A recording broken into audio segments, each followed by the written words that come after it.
Ever had to confront someone older than you and stand your ground?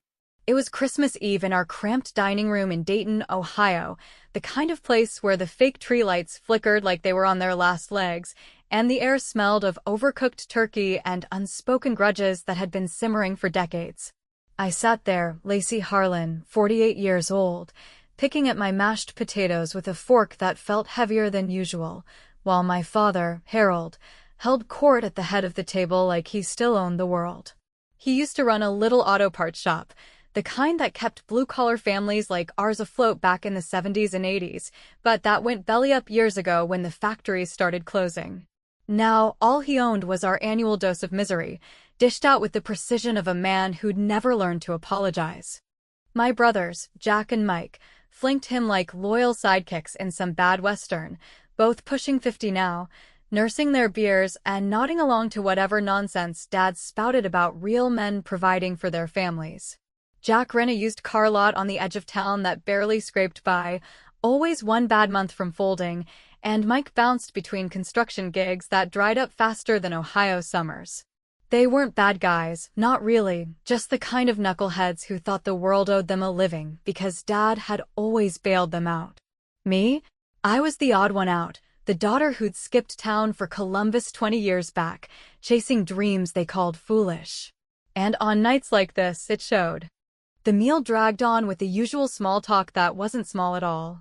Jack bragged about flipping a rusty pickup for twice what it was worth, exaggerating the details until Mike jumped in with his own tale of woe, moaning about how the economy was killing his latest side hustle.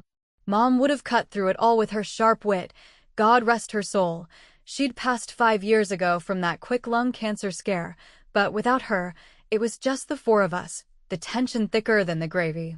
Dad finally raised his glass of cheap scotch, the ice clinking like a warning, his watery eyes scanning the table before locking right on me. To family, he said, his voice gravelly from too many years of camels and regrets. Then he turned it personal, like he always did, twisting the knife just enough to draw blood without anyone noticing right away. Jack and Mike, you've earned your shares in this world. Everything I've got, the house, the savings, whatever's left, goes to you boys. You've stuck around, built something real. He paused, sipping slow, letting the words hang like smoke. Lacy, you don't deserve a dime. Always off chasing pipe dreams instead of sticking with real work, real family. The room went dead quiet, forks hovering midair over half-eaten plates, the kind of silence that screams louder than any argument. I felt the heat rise in my chest, that familiar burn of being the black sheep they'd painted me as since I was a kid. Jack smirked into his beer, Mike shifted uncomfortably, but didn't say a word, and Dad just stared, waiting for me to crumble like I used to. I bit my tongue hard, tasting the metallic tang of restraint. What was the point of fighting back? Arguing with Harold Harlan was like yelling at a brick wall that yelled right back, twice as loud. I'd learned that lesson young, back when I'd beg for college tuition and get lectures on settling down instead. So I stayed quiet, forcing a neutral smile as I pushed a pea around my plate, my mind racing through a lifetime of slights. The clock on the wall ticked louder in that heavy pause, everyone pretending to chew, the holiday cheer curdled into something sour. It could have ended there, another forgotten barb in our family lore, but then my nephew Tommy, Jack's boy, 24 and always glued to his phone like it was his lifeline, glanced down at the screen and froze solid. Mom, Aunt Lacy's on Forbes. He blurted it out, his voice cracking with surprise, shoving the phone across the table toward his father like it was on fire.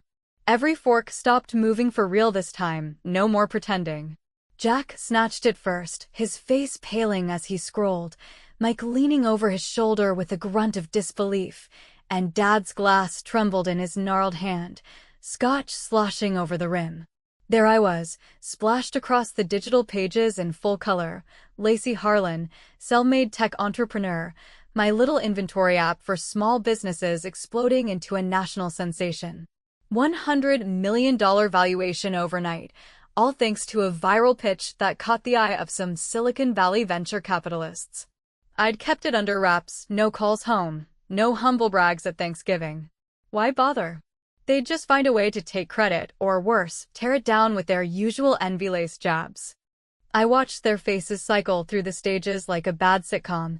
Shock first, widening eyes and dropped jaws, then something uglier creeping in, envy mixed with betrayal, as if my success was a personal affront. Jack muttered, "How the heck did this happen?" under his breath, his knuckles white on the phone. Mike shot me a sideways glare that said he'd choke down his own jealousy if he could, and Dad just stared, his lips pursed tight like I'd insulted his entire legacy of favoritism. The article detailed it all: how Harlan Track started as a side project in my cramped apartment, helping mom-and-pop shops like Dad's old one track stock without the hassle, and now it was in thousands of stores across the Midwest, with expansion talks buzzing.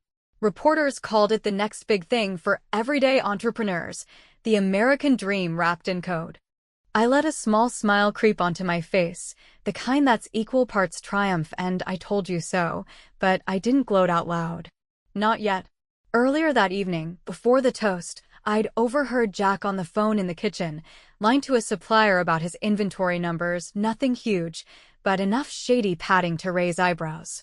While they were all distracted by the food, I'd slipped into the bathroom and fired off a quick anonymous tip to an old contact at the Better Business Bureau. Call it my holiday gift to the family, a little nudge toward honesty. It wouldn't hit until after New Year's, but when it did, it'd sting like winter wind, making Jack sweat over his books for once. No one would trace it back to me, but the thought warmed me more than the dying fire in the hearth. As the awkwardness thickened like unset pudding, I pushed back my chair, the scrape echoing loud. Merry Christmas, folks. It's been enlightening. I grabbed my coat from the hook by the door, heart pounding not from the hurt anymore, but from the electric thrill of what was unfolding. Their eyes followed me out, a mix of confusion and resentment, but I didn't look back. Out in the car, the engine rumbling to life against the cold, my phone buzzed insistently on the passenger seat. I glanced down, an email from an unknown sender, subject line blank. "We know what you did in Columbus all those years ago. Time to pay up, Lacy. Or everything crumbles." My stomach dropped. Who the hell was this? And how did it tie back to the life I'd left behind in Dayton? That email haunted me the whole drive back to my apartment in Columbus, the city skyline emerging like a promise I'd made to myself 20 years earlier, when I packed a duffel bag and left Dayton without looking back. The words, "what you did in Columbus," looped in my head, vague enough to stir old ghosts, but sharp enough to keep my eyes on the rearview, half expecting headlights from some family enforcer. Who could it be? A jilted business rival? Or worse, one of my brothers digging into my past like they had a right to? I shook it off as I pulled into my parking spot, the snow starting to stick to the windshield, but sleep didn't come easy that night. Instead, my mind wandered back to how it all started, the real beginning of this mess. I'd been 22, fresh out of high school with nothing but a community college acceptance letter and a waitress uniform from the local diner. Dad made it clear from the jump, no tuition help for me. "Jack and Mike are the ones building the family name," he'd say, slapping 20s into their hands for gas money while I scraped plates for tips. They got the pep talks about hustling. I got lectures on finding a husband who could take care of things. So I left, hitchhiking to Columbus with $50 and a stubborn streak wider than the Ohio River. Enrolled in night classes for computer science, because even then I saw how tech could level the playing field for folks like us, small shops drowning in paperwork. The first year was a grind that would have broken lesser people. Days slinging coffee at a truck stop, nights hunched over library computers learning code, crashing on a roommate's lumpy couch that smelled like stale pizza. Jack called once, laughing about how I was playing house in the big city, while Mike sent a postcard joking I'd end up back home with my tail between my legs. Family holidays? They were torture. That first Christmas away, I drove back for the obligatory dinner, only to hear Dad toast the boys' real jobs, Jack starting his car lot with Dad's loan, Mike landing a foreman gig, while asking me if I'd met anyone decent yet. I swallowed the lump in my throat, smiled through the pie, but inside, it festered like an untreated cut. By 25, though, things shifted. Landed my first real gig at a scrappy tech startup downtown, debugging software for local businesses. It paid peanuts, but I poured my soul into it, seeing how owners like Dad struggled with inventory, stock piling up or running dry without warning. That's when the seed for Harlan Track planted itself, a simple app to scan and track goods, affordable for the little guys. I coded prototypes on stolen lunch breaks, dreaming of independence while my brothers coasted. Dad co-signed their loans, covered Mike's rent after a bad breakup, even bailed Jack out of a fender-bender scam. Me? Radio silence, unless it was to remind me I was wasting time on gadgets. One Thanksgiving, years into the startup grind, Mike couldn't resist needling me over turkey. I'd just gotten a small raise, excited to share how it funded my app beta. Lacy's little hobby, he chuckled, elbowing Jack, who snorted into his mashed potatoes. Stick to waiting tables, sis, leave the big ideas to us men. The table laughed, Dad included, and something snapped quiet inside me. Later that night, while they snored off the feast, I did some digging on my laptop. Mike's side hustle, flipping salvaged building materials from job sites, smelled off. No permits, under-the-table sales skirting taxes. It wasn't huge, but enough to bite him. I made an anonymous call to the county inspector's office, dropping just enough details to trigger a visit. A month later, his operation got shut down, fines piling up, and he was ranting to Dad about bad luck. No one pinned it on me, but the irony tickled, my hobby skills turning the tables. Felt like payback without the mess, though part of me wondered if I was stooping to their level, playing dirty in the family game. Fast forward through the lean years, divorce at 30 from a guy who called my ambition selfish, isolation from friends who drifted, but Harlan Track gaining traction. 10 users by 28, 20 by 30, word spreading through Ohio's small business networks. I laughed it off in the mirror sometimes, calling myself the black sheep with the golden fleece, but the doubts lingered. What if Dad was right? What if I didn't deserve more? Then, the morning after that eerie email, I shook it off and headed to a meeting with a potential client, a chain of 5 hardware stores looking to streamline. We talked over lukewarm coffee in their back office, me demoing the app on my tablet, showing how it cut waste by 30%. They bit, signing on the spot for a custom rollout. My first big contract, the kind that could push valuation into 6 figures. Elation hit as I drove back, windows down despite the chill, but it soured quick when my phone rang. It was Sarah, an old college buddy now recruiting for tech firms. Lacy, congrats on the deal, heard through the grapevine. But heads up, your brothers have been calling around. Jack's telling suppliers your app's unreliable, some family feud nonsense. Mike's chiming in, saying you're unstable. What's their deal? My grip tightened on the wheel, blood simmering. Those knuckleheads, reaching into my world from Dayton like weeds. How far would they go to drag me down, and what did they really know about my success? Sarah's warning about my brother's meddling lingered like a bad aftertaste as I navigated the Columbus traffic, the hardware chain contract fresh in my briefcase, but now tainted with doubt. By 35, I'd turned Harlan Track from a bedroom project into a small operation, 50 users strong, a one-room office above a coffee shop, and a part-time developer named Raj who kept me sane with his dry jokes about buggy code. It wasn't Silicon Valley glamour, it was gritty, rewarding work for the underdogs, the shop owners who'd text me at midnight thanking for saving their bacon on a stock mix-up. But success like that? It painted a target, especially when family envy kicked in. The divorce hit around then, a messy unraveling with Tom, my ex-husband, who'd started resenting the hours I poured into the app. You're married to that damn computer, he'd snap after another canceled date night, his sales job at a car dealership feeling small next to my growing buzz. We met in college, bonded over shared Ohio roots, but as Harlan Track took off, he saw me as the villain stealing his spotlight. The split was amicable on paper, joint assets divided, no kids to complicate it, but it left me isolated, echoing in my empty apartment with takeout containers and unanswered holiday cards from Dayton. I'd laugh it off to Raj, calling Tom the king of what-ifs, but nights alone, Dad's voice crept back. You don't deserve a dime. Was this independence or just proof I was unlovable? Business kept me moving, though. Users climbed to 100, revenue enough for a second hire, and whispers of local awards. That's when Mike showed up unannounced one rainy afternoon, pounding on my office door like a debt collector. He looked rough, stubble shadowing his jaw, eyes bloodshot from whatever construction slump he was in, hat clutched in meaty hands. "Sis, need to talk," he mumbled, glancing at Raj like we were in a spy movie. I waved Raj out for an early lunch, then faced him across my cluttered desk, the app demo still glowing on screen. He spun the tale quick. Crew walked off his latest site, wife's lawyer circling for alimony, debts piling like unpaid invoices. "Just $5,000, Lacy. A loan for family. Dad said you're doing okay now." There it was, the hook, using our old man as bait. I felt that tug, the blood tie pulling despite the years of slights, but memories flooded. Mike's laughs at my hobby, the Thanksgiving jabs, now this sabotage Sarah mentioned. Help him, and it'd be a bottomless pit, deny straight, and I'd look heartless.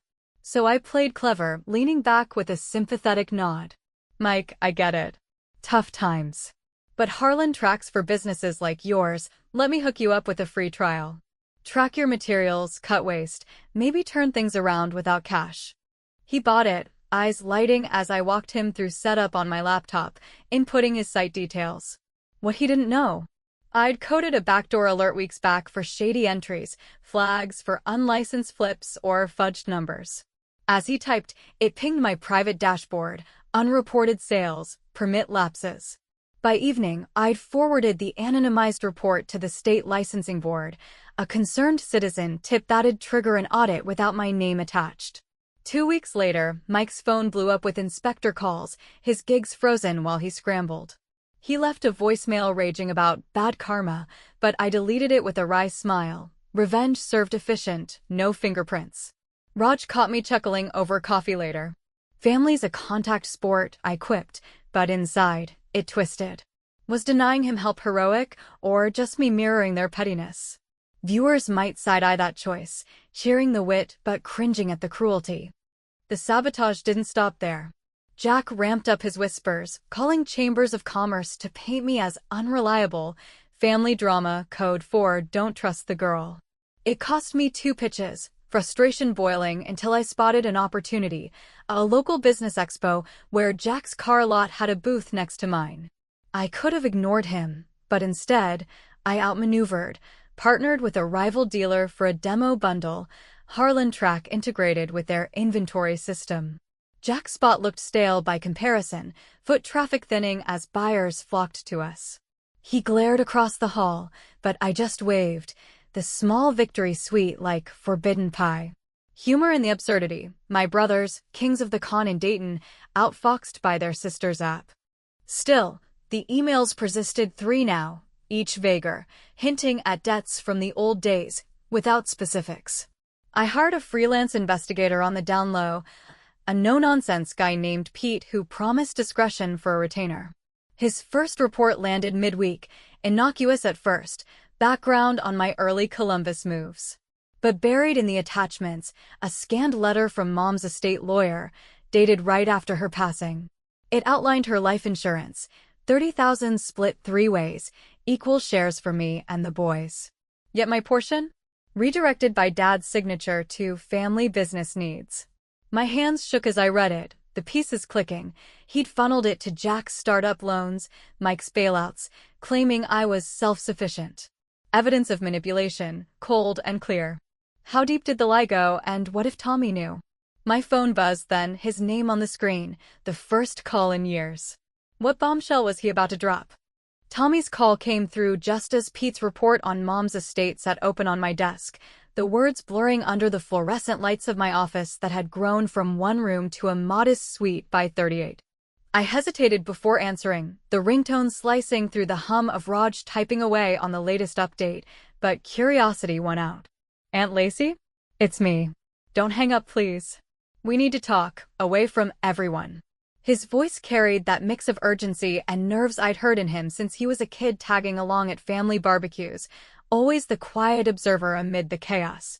We set a meet at a nondescript diner off I-70, halfway between Columbus and Dayton, the kind of place with vinyl booths cracked from years of truckers' stories and coffees strong enough to wake the dead. I arrived early, sliding into a corner booth with a view of the parking lot, my mind racing through possibilities. What did he know about the inheritance, or the emails? Tommy pulled up 20 minutes later in his beat-up sedan, the one he'd fixed up himself, and shuffled in looking like he hadn't slept. At 24, he was all lanky limbs and earnest eyes, working odd jobs at Jack's lot while studying online for some business cert. "Thanks for coming," he said, sliding in opposite me, fidgeting with a napkin until it shredded. "It's about Grandpa and the money. I've been piecing it together, overhearing stuff at home, finding old papers in the attic after Dad thought I was asleep." He spilled it haltingly. Dad's auto shop bankruptcy 10 years back wasn't the clean slate everyone thought. Harold had been juggling debts, funneling what was left of Mom's life insurance, that $30,000, to prop up the boys' flops. Jack's car lot? Started with 10 grand that was supposed to be my share, laundered through loans Dad forgave. Mike's construction bids? Padded with another 5, hidden in off-books accounts to dodge taxes. Tommy had snapped photos of faded checks and ledgers, showing dates that matched Pete's findings. They think I'm clueless, but I see how it eats at Grandpa. He's not the villain, just scared of admitting he played favorites too hard. My stomach knotted, a cocktail of anger and pity swirling, pity for Tommy stuck in the middle, anger at the web they'd woven without a thought for me. The sabotage escalated right after that meet, like they'd sensed blood in the water. Harlan Track hit 200 users, partnerships blooming with regional chains, but Jack went full throttle, posting anonymous reviews online calling the app a scam from a family flake, his IP sloppy enough for Raj to trace back to Dayton. Mike joined the fray, showing up at a trade show in Cincinnati where I had a booth, cornering potential clients with handshakes and whispers about instability in the Harlan name. I watched from across the floor as a hardware rep I'd targeted pulled away, nodding politely to Mike's pitch for some knockoff inventory tool. It cost me 3 leads that day, frustration boiling into something sharper, more personal. Regret crept in during the quiet drives home, the city lights mocking my solitude. Was this worth it, the empire building on isolation, family ties frayed to threads? I'd catch myself staring at old photos on my phone, Mom's smile bridging the gap, wondering if reconciliation was possible or if I'd burned that bridge with my own hands. Humor helped dull the edge. I'd quipped to Raj about my brothers being the original disruptors, but nights alone, the what-ifs piled up. What if I'd stayed in Dayton, married local, let Dad's words define me? Or worse, what if helping them now just enabled more mess? I couldn't let it slide, though. Revenge called, and I answered with wit over wrath. Dug up an old family photo album from my storage unit, the digital scans I'd made years back for Mom's birthday. Harmless stuff. Snapshots of Jack and Mike as teens, caught in silly poses like the time they tried fixing Dad's truck and ended up covered in grease, or Mike's failed attempt at a backyard barbecue that set the fence on fire. I anonymized it, added cheeky captions like, "When the family business was just bad ideas," and leaked it to a local Ohio nostalgia blog that loved small-town tales. It went semi-viral in our circles within days, shares from old neighbors, light-hearted comments ribbing the Harlan boys' glory days. Jack called fuming about embarrassing the name, Mike texted threats of payback, but their local cred took a hit, suppliers chuckling instead of listening. No laws broken, just a mirror held up to their knucklehead antics, satisfying in its subtlety. Yet, as likes rolled in, a pang hit was airing that dirty laundry, making me the petty one, viewers perhaps nodding at the cleverness, but shaking heads at the spite. Tommy kept in touch sporadically after, text checking in, but warned me one evening over burner email, they're planning something big for next Christmas. Dad's pushing the boys to set things right with you, whatever that means. Watch your back and don't trust the surface. My pulse quickened as I read it, the pieces shifting. The emails had stopped, but Pete's updates hinted at deeper financial tangles, liens on the family home, creditors circling. What if the bomb Tommy hinted at was bigger than inheritance, like Dad's health or a shared secret tying us all? And as venture talks for Harlan Track heated toward that Forbes leap, how much more could I juggle before it all toppled? Christmas morning dawned with a blizzard howling outside my Columbus apartment window, the kind of whiteout that buried secrets under fresh snow but couldn't hide the chaos exploding on my phone. The Forbes article had gone viral overnight, notifications pinging like fireworks, congrats from clients, interview requests from reporters, even a tentative offer from a big investor out of Chicago. Harlan Track's valuation hit $100 million, the app now in thousands of stores, powering the backbone for everyday hustlers who'd never touch fancy spreadsheets. It should have felt like vindication, the ultimate slap back at Dad's toast, but instead, a hollow ache settled in as I sipped black coffee, staring at the blank screen from family. No texts, no calls, just silence, thicker than the storm. By 10, the dam broke. Jack rang first, his voice oily smooth over the line, like he was pitching a lemon car. Lacy saw the news. Big congrats, sis.